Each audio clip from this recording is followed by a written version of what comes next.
Hi, everyone. Marian Gibbs, alcoholic. How are you? Good to see Hey, people Marian. from all over the country. And so I see a couple friends. My friend from Houston, Debbie's on here, and I got some friends. Hey, Marian, I muted you. Unmute yourself. Did you hear anything? Yep. Okay. Let's see. Got it. It's blocking my screen. There we go. So anyway, it's good to be here. I want to thank Stephen for inviting me and then rolling the dice and taking a risk with me. I want to welcome Jesse. I know that he's new. We met him prior to the start of the meeting, and welcome back, Jesse, and to all the other people who may be new or struggling here in sobriety. And I want to congratulate Betty on 40 years. That's wonderful. And I'm always so appreciative of the men and women who came before me and put that dollar in the basket time and time again, even when times were tough. So they kept the door open for a girl like me to make it inside the rooms of Alcoholics Anonymous. And I needed it when I got here. There's a line in the book. It's one of my favorite lines. It says, when we see a man sinking into the mire that is alcoholism, we render first aid and we place at his disposal what we have. And when I got here, the first aid you gave me was like a tourniquet because I was bleeding out everywhere. It was so awful by the time I got here. And I am so grateful for Alcoholics Anonymous and those people who took that time and answered my phone calls and took me to meetings and invited me to events that, my family wasn't seeing me. So when you had Thanksgiving, you said, just bring a pack of rolls and come and have dinner with us. And I'm forever grateful for that. And I do that for others today because it was so important for me. So my sobriety date is July 12th, 1987. If I stay sober a couple more weeks, I'll be celebrating 36 years of sobriety, which is crazy. And my home group is the Tennessee group here in Knoxville, Tennessee. We meet every Thursday. We just changed our format. We do about 45 minutes of fellowship prior to the meeting, but we get there at 5:30. Fellowship now starts at 6 to 6:45, and we have extended our meeting by 15 minutes. So if you're in the Knoxville area, if you're coming through this part of the state, we're right outside the Great Smoky Mountains. And come see us. We meet on Thursday nights, and so we'd love to have you. Anyway, I'm going to share a little bit about what I was like, what happened, and what I'm like today. And, in the forward to the first edition, it says, we've recovered from a seemingly hopeless state of mind and body. And I had to look that up. Seemingly says what appears to be so, but isn't necessarily true.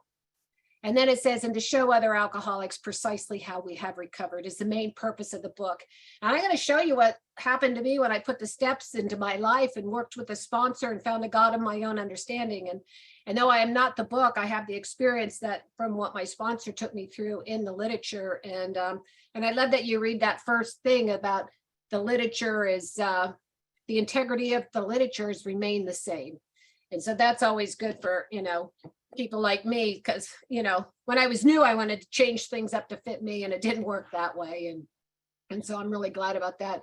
So I see a girl from Apple Valley. I grew up in Lancaster.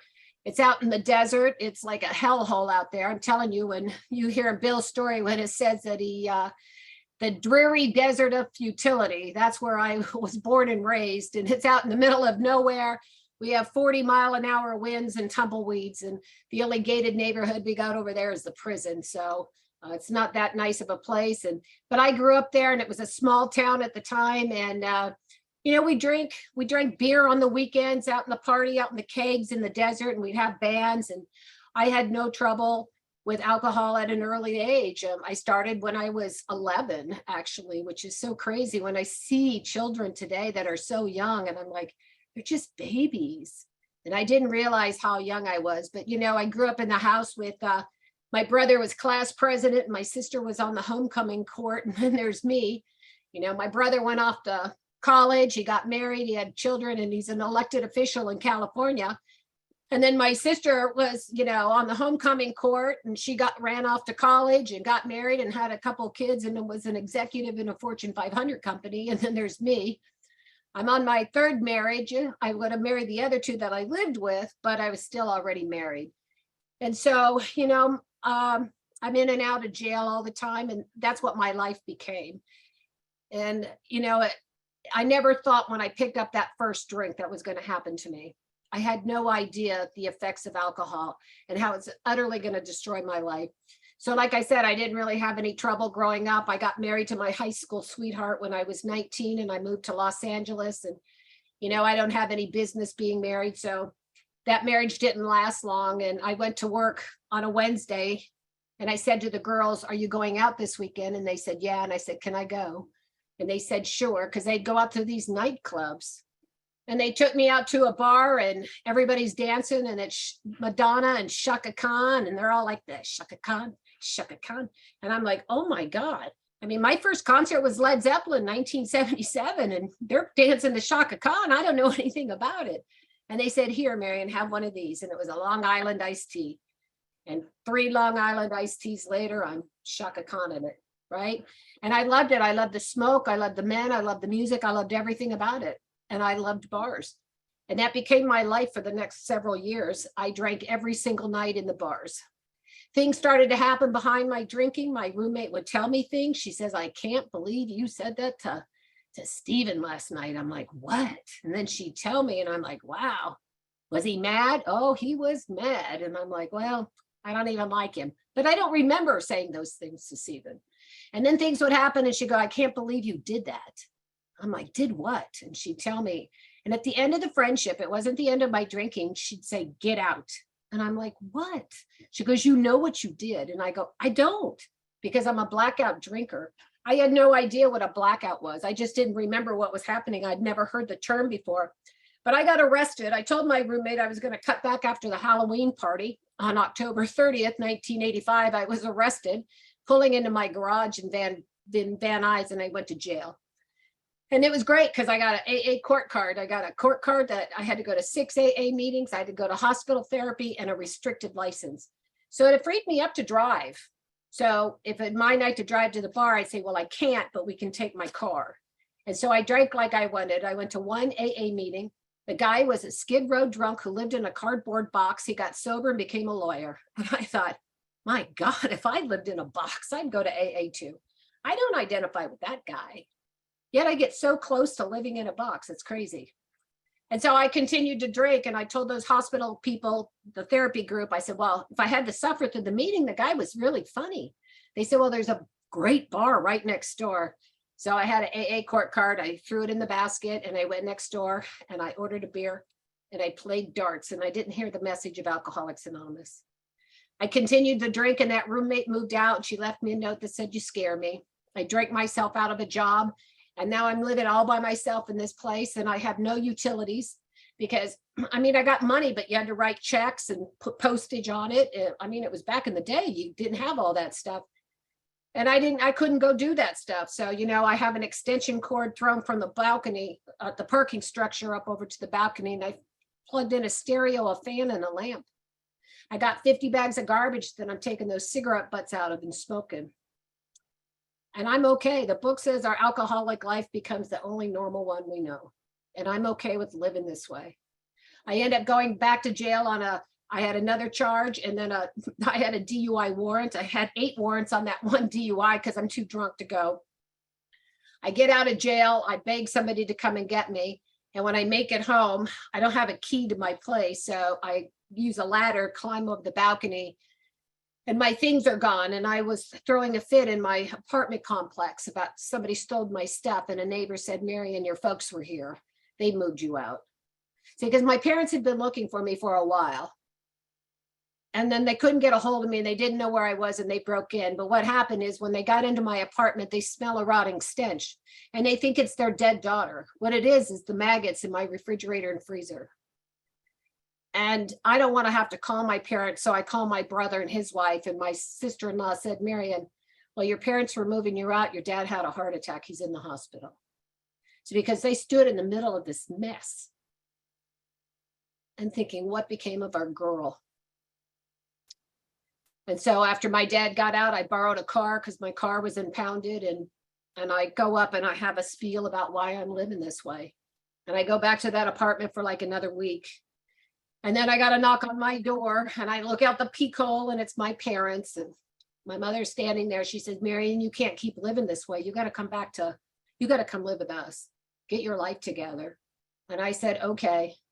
So I didn't have much left in that apartment. I went up to my mom and dad's, and then, but I had the good idea to go water skiing with some non-alcoholic friends, but my biker boyfriend shows up on his Harley, and I drink in a bar all weekend with him instead.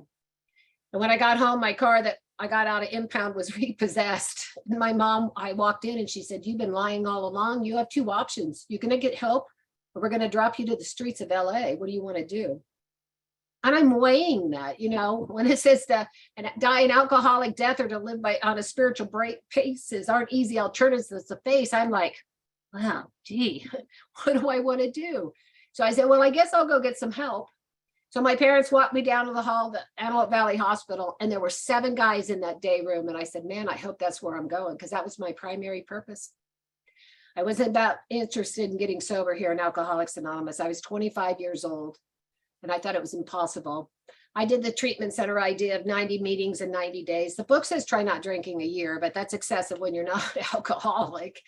So I hooked up with one of those 30-day wonders who he relapses every 30 days, but that's okay. We're going to make everybody better. I got a sponsor that didn't give direction. They didn't tell me to get one that gave direction. I just asked a woman to sponsor me in another fellowship because I didn't want to be alcoholic. So after 90 days, the people who carried the message in, all of you who do California, it's H&I, here it's treatment and correction. All of you who do service in that field, thank you, because you all saved my life. Because they came all the time, and there was a woman I particularly disliked, and her name was Vicky, and it's because she was super nice. My name is Vicky. I'm an alcoholic. I'd like to talk about this here, because she came to every book study and had her hand up in every book, in every paragraph. I'm like, oh my God, stop. But what happened was, she did nothing wrong. I just didn't like her because she was nice. And so what happened was, I hooked up with that boy, and I went out after 90 days. He came home loaded, and I said, if you're going, I'm going. And I went out for another 8.5 months. I moved 9 times my last year of drinking. I have to be on the run a lot. And so what happened is, so that boyfriend ended up, so the boyfriend ends up in jail, and I still have a warrant, so I can't go visit him. And, I haven't shown up in my job for 3 days. I was a legal secretary at the time, Stephen. And so I don't show up, and I lived in Sunderland, Tahunga. And my boss calls the sheriff's department. We said, we think our secretary's been murdered. And so because I'm not answering, because I had unplugged the phone from the wall. And so the cops are knocking on my door, and I had this crack so you could see the cop boots. And I'm like, shit, the cops. Well, they eventually use the window and jimmy it open, and they see the bruising all over me, a good alcoholic woman who fights with her man. And they want to know what's going on. And I concoct an entire story. I tell them about the van. This guy tried to abduct me, the van he's driving. I give them a full description. They call my employer. My employer sends me a bouquet, huge, says, take the rest of the week off. And I'm like, all right. So, but I thought it was prudent on Monday to show up to work, which was a rarity. And I got to relive the assault with my boss. And then there's only a couple women talking to me, and I relived that assault with them. And the cop had given me a card for victims counseling. And my head says, if you don't go, they're gonna know you're lying. So I go get counseling for an assault that didn't even happen. I have that card in here. I found it when I moved to Tennessee. So I got to tell you about my last week of drinking. I have the great idea to go to Mexico with the girls. It's 4th of July weekend. We're coming up on that. I wanted that to be my sobriety date.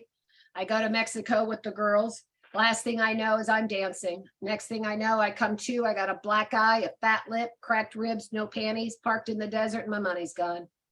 I'm like, man, oh my gosh.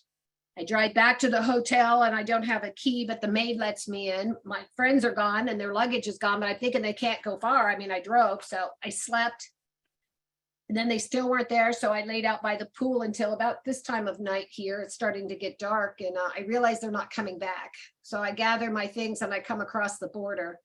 And when I got back, I called, and it seems I got in a fight with them and the federales, and I tried to run my friends over. And they called my family and said, she's crazy. They thought I was on drugs. To my knowledge, I didn't do anything other than alcohol, but that's what happens to me when I drink. Yet the next day, my head tells me I can have just two.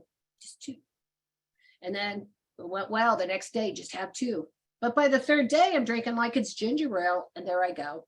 And I'm going to tell you the night of my last drunk, and it wasn't my worst drunk.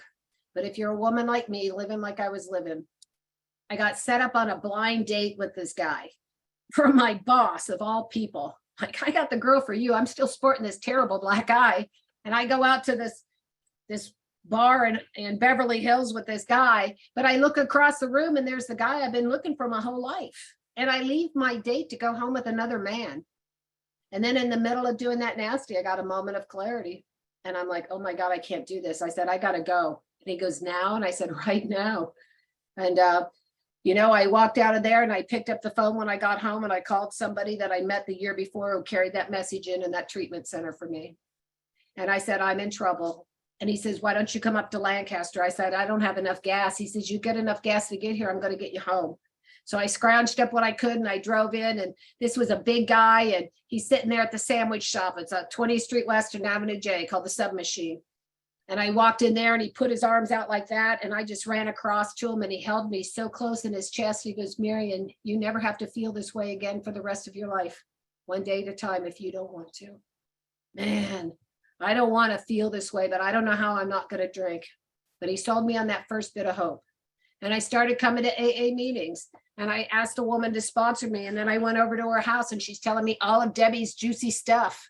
I got everything about Annie and everything about Sue. And I'm like, oh my God, because I'm not going to talk to her about the men and the maggots and the 50 bags of garbage in my house. I am scared to death she's going to share that. And I did get engaged at 3 weeks of sobriety because that's what I always do. I know I see Sharon up there like, oh Lord, I know, but I don't think I have self-will run wide, trust me. And so I start asking around.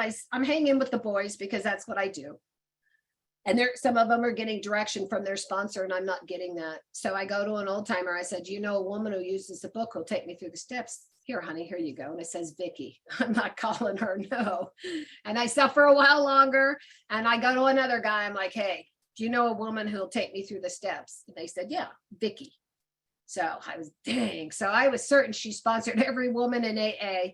And I called her up and she said, Barry, I'd be happy to. And you're a real alcoholic. And if you want to stay sober, you're going to have to take these steps. And you got to go to meetings early and stick out your hand and empty ashtrays, wipe down tables, make and pour AA coffee and never turn down an AA request. And I said, okay, I don't want to be here with you, but I have no other place to go. I don't even know what it meant to be alcoholic until I got with my sponsor and we sat down and read. When we read the doctor's opinion that I'm physically and bodily and mentally different from my fellows, you know, that thinking you can have just two, eat dinner first, stay away from the tequila. Oh yeah, then I can drink. That obsession to drink always won. And then once I start drinking, I can't stop. I want to stop with 1 or 2. I just want to have a good time. But I drink 5, 6, 7, 8 Long Island iced teas and I'm drunk, laid out on the floor every single time, even when I don't want to do it. And I'm like, oh my God, Vicki, I'm an alcoholic. I had no idea. But I can't tell you my life is unmanageable because what's happening now, I'm showing up to my job every day. I'm not taking clothes out of the trunk of my car because I've been partying at Peggy's house for the weekend, right? And I'm paying my bills and I'm starting to look better and put some weight on and my complexion is clearing up because I wasn't taking showers before. And she's trying to talk to me about my life being unmanageable. And I'm like, I don't know what you're talking about. Look at all of this. But what happened is I'm engaged at 3 weeks of sobriety. I'm screaming at my boss all the time because I can't control my emotional nature. My family's not even talking to me. They didn't want to see me at all. I got all these other problems and my life is unmanageable, made by me, the decisions that I do. And so what happened at 9 months of sobriety, I went on a cruise with a normal girlfriend and she told me, you could probably drink. I go, yeah, probably the first day, even the second day, third day, naked, hanging from the flagpole. She goes, wow, she's never seen me drink. So she didn't ask me to drink, but I met a guy on that ship. My gosh, I mean, I'm engaged to be married. And one more time, I did the same thing. And when I got back, I called my sponsor and I said, what do I have to do? I'm doing everything I've always done at the expense of everyone in my life. She said, it's about time. Right? Because I couldn't see that all these things that I do at the expense of everybody in my life, and everybody is harmed by the way I live my life. So then I had to come to believe, and you know what? My sponsor was a fundamentalist born again Christian, and I wasn't that way, but she had a faith in God that was amazing. And I'd be like, how are you getting through that? She goes, with God's help. I'm like, all right, whatever. Because that just seems so ridiculous for me, because it wasn't something natural for me. And we read We Agnostics, and I said, I don't get it. She said, read it again. I said, I don't get it. Read it again. I read it 20 more times. And then it says in there, when we were driven to AA by a self-imposed crisis, we could not postpone or evade. We had to fearlessly face the proposition that God is everything or else he's nothing. He either is or he isn't. What do you choose? Well, I believed that there was a God. So I think I got this. I called her up. I said, Vicki, I got it. God is everything. But then the next line says, arrived at this point, we're squarely confronted with the question of faith. It talks about stepping off that bridge of reason to the shore of faith. And I said, I can't do that. She goes, you have to. I can't. I know my life is a mess. I know it, but I can't. She says, if you can't do this, Marian, you're not going to make this. You're going to drink. You know, and with all the willingness that I could muster, I made that. I had to get off that bridge of reason. I have to trust something. I can live in the chaos. I've done it for so long, and you're asking me to give that all up. And at some point I had to do that and get off that bridge of reason. My sponsor came over and we did the third step prayer on our knees. And it was the first time I had ever been on my knees in prayer out loud with another human being, and I cried. And then I had to do that inventory, my resentments, my fear, and my sex conduct. You know, my resentments, I had a long list of people, institutions, and principles. And I went through the 3 columns, and then it says, we look at it, and it sees that the world and its people dominated us. I'm like, yeah, look at her. She should be on there. And then it says, I look at it again from an entirely different angle, and I need to pray. It asked me to say that resentment prayer, you know, help me treat you with the same patience, pity, and tolerance I would cheerfully grant a sick friend, right? God saved me from being angry. This is a prayer between me and God to make right with these things, for me to get that, you know, get enough grace in my heart that I could be able to look at you in a different fashion. And then when I was done with that, then it says, we look at it again for the 3rd time, and we resolutely look for our mistakes. My mistakes. I didn't even know I had any. But I wrote those down, and then I went through my fears. What am I fearful of? Behind every resentment, I'm driven by fear. Fear, fear, fear. My whole life is driven by fear. I don't even know it. I'm so driven by what you think about me, that I'm not going to get what I want, that you're going to take from me what I have, that you're going to find out the truth. It was all this all the time. It was always under some sort of tension. And then it says, we ask God to remove our fears and direct our attention to what he'd have us be, not do, but be. It says at once we commenced to outgrow fear. So I asked God to remove those things. And then my sex conduct. And if you're a woman like me, man, it was such a relief to have that, because it says for our future conduct. It allowed me to settle up with my past. I wanted a different experience. I didn't want to be the girl that slept around the rooms of AA. I did that in the bars. I wanted a little bit of decency and dignity that I hadn't had for a very long time. And I did that sex inventory, and I love it because it said for my future conduct and what I would like for my future relationships. And then my sponsor came over and we did my 5th step, and I cried for 7 straight hours. I tell people that it was the most intimate I've ever been with somebody. And it was, because I had never been in that kind of a relationship when I told somebody everything about me without any fear of, of retaliation or using it against me or anything else. I trusted this woman instinctively. I knew that she was here to help me and not to hurt me. And when I was done with that, we went through what it says to do and take the book down and pray from the bottom of our heart for an hour. And one of the promises says, it says, our fears fall from us. We can look the world in the eye, and we are at perfect peace and ease. And I tell people that when I lay there for that hour, that the silence was deafening, because I got done and I'm laying there, and what happened was I didn't have all those voices chattering in my head. I've had voices all my life, chattering me, undermining me, doing all these things. And I laid there at perfect peace and ease. Then I had to do 6 and 7. So my sponsor said, are you ready? I go, yeah. She goes, are you entirely ready? And I said, well, no. I mean, who's entirely ready? I want those character defects removed that you all see. Those ones that plague me, those subtle ones, like I'm looking at Debbie. She's so pretty over there. And I could see her walk into a room. I'm like, bitch, I don't even know her. She could be 20 days sober or 20 years sober, and she might even be a woman struggling. But I got this envy in my heart. None of you know that. And this stuff drives me. And nobody can see it. And then I have this, I'm judgmental. So I'll tell you, I used to go out to a meeting out in Court Sill in the morning. It's called the Grange. And it's got windows all the way around the room. And it's bright, sunny summer day. And I walk in and there's a guy with his sunglasses sitting there. And I'm like, would you look at that guy? He's all hip, slick, and sick. And then he got up with a cane. See, I write the story. I got the whole story and I don't even know any of the information. I've already judged this poor guy. I met him later. We became friends. I told him what I did. We both got a good laugh out of it, because how can you not laugh at all those things you fall short with? And my sponsor had given me, some work to do on seeing where those character defects are keeping me separated. So obviously 2 of those right there are keeping me separated from people. So my sponsor came over and I had to begin to practice the assets, the opposites of my character defects.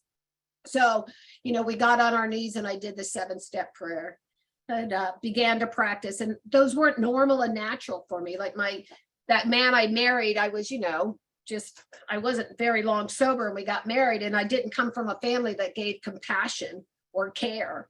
And so I got sick and he helped me and he got me a pillow and a blanket, and I was sick and he says, I'll clean it up. Don't worry about it. I didn't get that growing up. So then he gets sick, right? And then he's like, could you get me a pillow?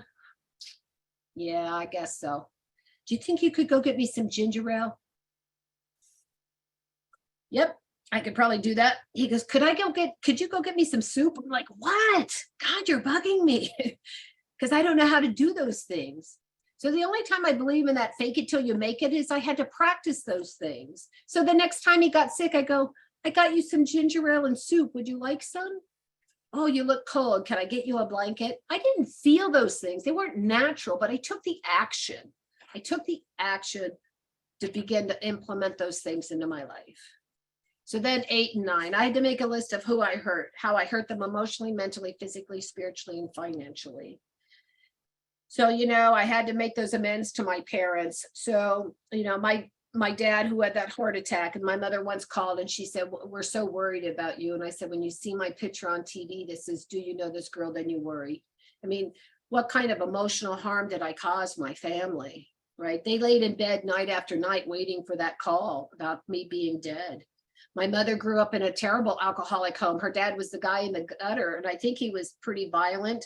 My aunt told me about him using all I could picture is Jack Nicholson. My grandmother was protecting my mom and my aunt from him as he's using a butcher knife to pound through the bedroom door, and she wouldn't let him take that down so he could see it every time he walked by. So my mother was like, don't you dare. Don't you dare. When it says to injure them or others, I can't do that to my mother. And I was never able to make those kind of amends to her, but I did with my father. And one of the things I did as a kid, I stole my dad's coin collection. My dad was a blue collar guy, right?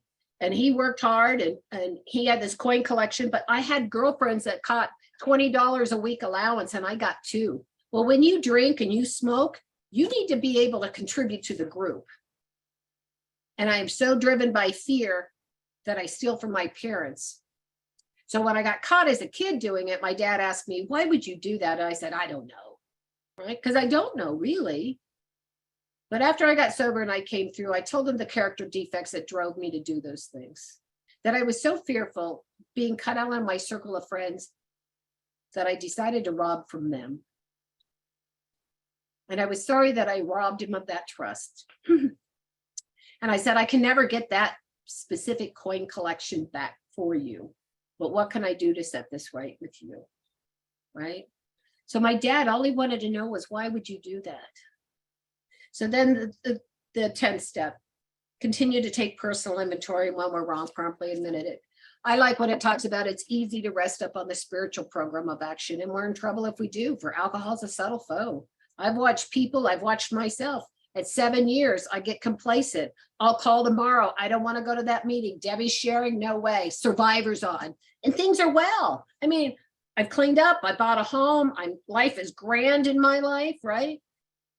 And then days and weeks and months go by. I'll call Vicki later. God, I'm busy. Debbie's sharing. I'm not going. It's the season finale.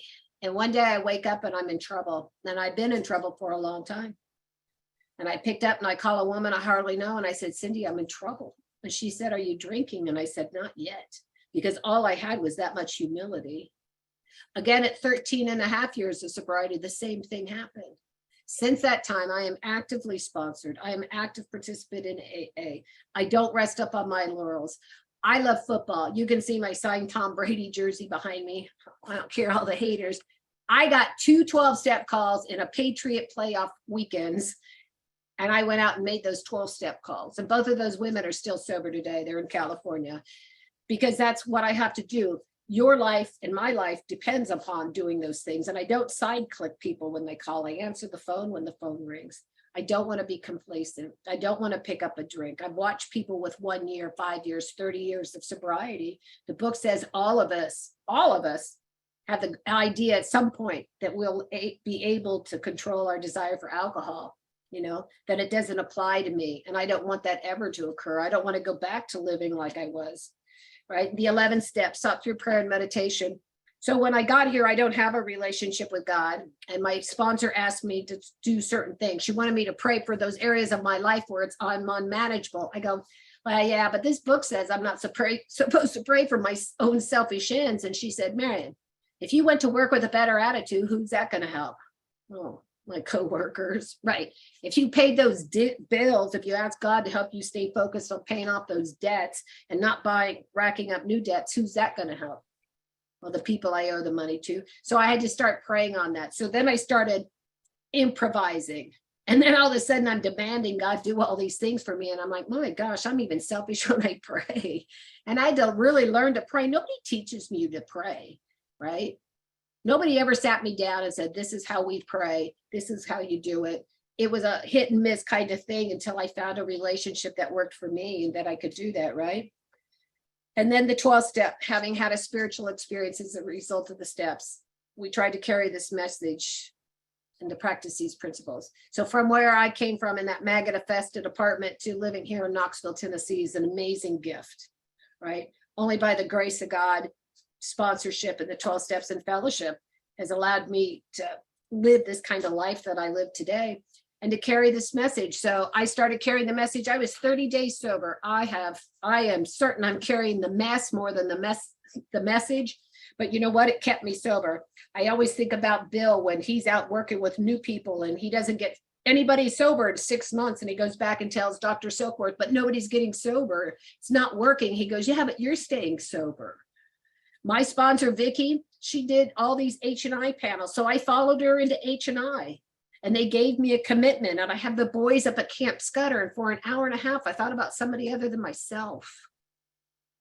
Doing the H&I service work and carrying that message and then finding a fellowship. I'd say, Annie, you want to go on that panel? Sue, you want to go? Peggy? We'd all pile in the car. And I developed this friendship in the process of that, about thinking about somebody else other than me when I got to that facility. I liked it so much because the next day I went back to my crazy self that I picked up another one. I had 2 at Camp Scudder.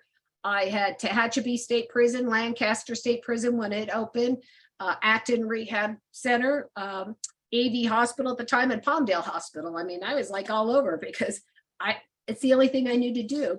And my life is fuller and richer because of that. Tonight is normally my prison night. I go to Morgan County Correction. One of my inmates just sent me a text yesterday. He got sober on our yard and he transitioned out before COVID.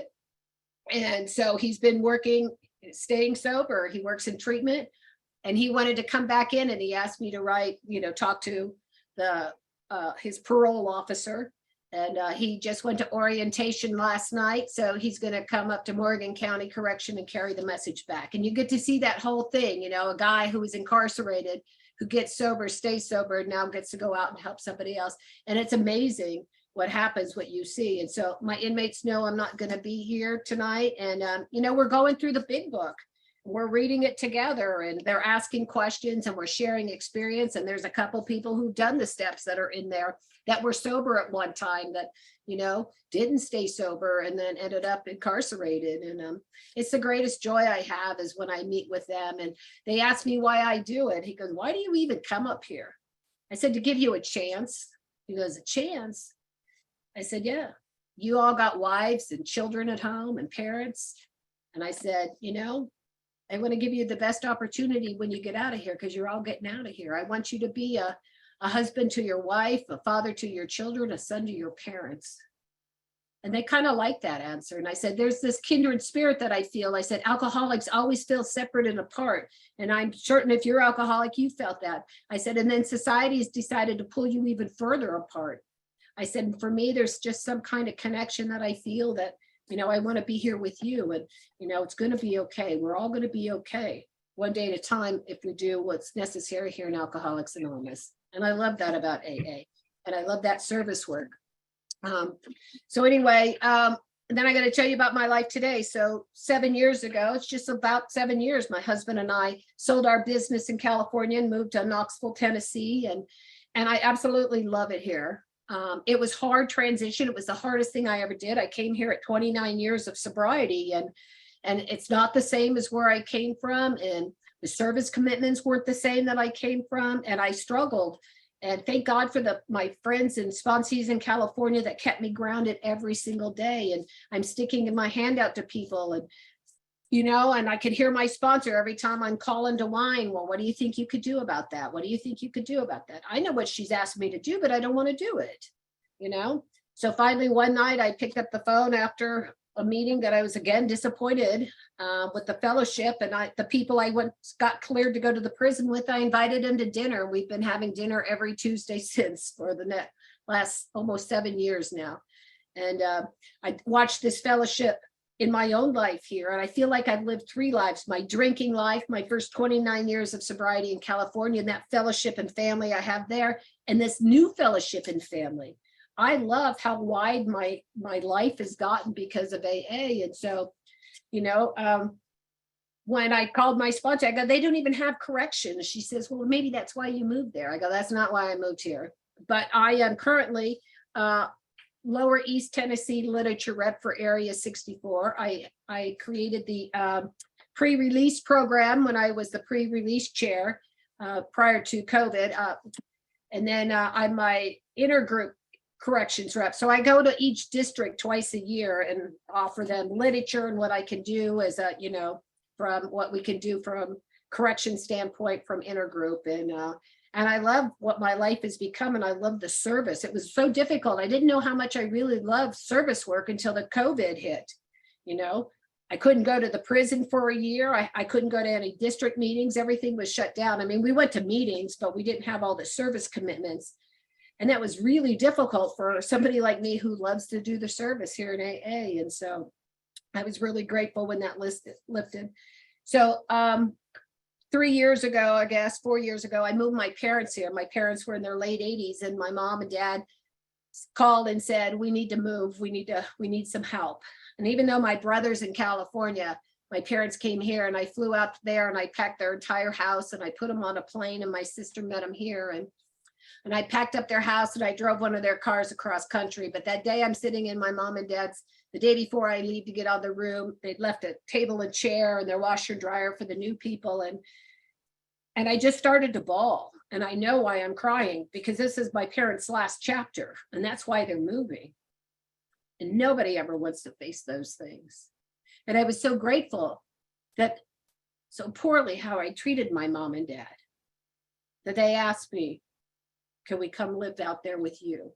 Can you take care of us? Could you look after us?" They made me the executor of their estate. My brother and sister are both college educated, never even been in trouble. Yet my mom and dad asked me to be the executor, the trustee of their trust. And I drove across country, and we had like a good year. And then my dad got sick, and that was a series of things. And it was really difficult because I had to make those decisions. My dad was 90 years old, and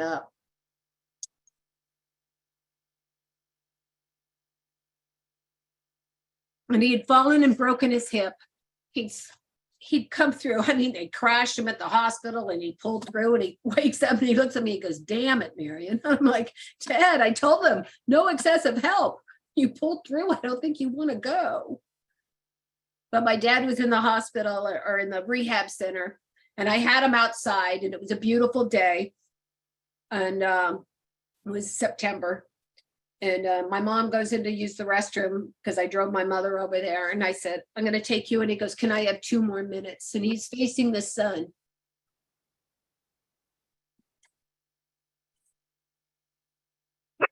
Oh, Lord, I'm sorry. So I kept telling him that I would take care of my mother, but he wouldn't pass on no matter what was happening. So he's sitting there in the sun, and I put my arms around him in the wheelchair and I hug him and I tell him, "You were a good dad." And he said, "Okay." I think he needed to hear that. I maybe needed to say it. And I wheeled him in. And that was the last time I saw my dad. My father-in-law died the week before in California. My husband flew to California, and I'm like, my dad's not going to make this. I got to stay. And so my husband was in California with his dad, and I stayed here with my dad. And then I had to take care of my mother. I had to go tell my mother and my sister who lives here. And then I flew out and buried my father-in-law. We came back and buried my dad. And then 5 months later, my mother-in-law dies. And the same night she died, my mother ended up in the hospital. And I'm like, "Oh my God, are you kidding me? If she dies in the next week, I'm going to be mad." But she didn't. And we came out and buried my mother-in-law. And then we came back and tended to my mother. And she passed away 3 months later. You know, there's a paragraph in Bill's story that is, I've been using that for my entire sobriety. It says, "For if an alcoholic failed to perfect and enlarge his spiritual life through work and self-sacrifice for others, he's not going to get through the certain trials and low spots ahead. If he does not work, he will drink again. And if he drinks, he will die. Then faith will be dead indeed." With us, it is just like that. And I knew these days were coming. My dad was 90. My mother was 87. I went with all of my girls as often as I could. Obviously, when they're on life support or dying, I canceled some appointments. I went to all my prison meetings. I went to my home group. I was the secretary. The night my mother passed, I was there twice during the day, but I secretaried my home group on Thursday night, and I secretaried, and then I went back to where my mother was at because I knew it was going to be the last I saw of my mother. And I'm so grateful that I learned about being of service and staying in the middle of AA because of people like you, from my first sponsor, Vicky, who did that for me, and my sponsor here, Donna, who does that for me, right? You guys have shown me how to have this joyous life. And even though I've cried because it was horrible, I had to make those decisions, and nobody wants to make those decisions for their parents because people go, "Well, don't they have a DNR?" Well, that didn't occur. There were other things, and had to make those tough choices for my parents. But the AA family here in Tennessee rallied around, for both my husband and I. They rallied around us in California. They rallied around us in here. They brought over meals and sat with us and helped us, took care of the things. And that's that fellowship. You were the people that when I got here, I didn't like. And yet you rallied around me. You just rallied. And so I rally around those others when things happen in their lives, because that's what we do, because we don't have to be alone. And, I have this full life today in AA, and I'm really grateful. And I'm really grateful that Stephen asked me to come and participate tonight. And thank you for having me.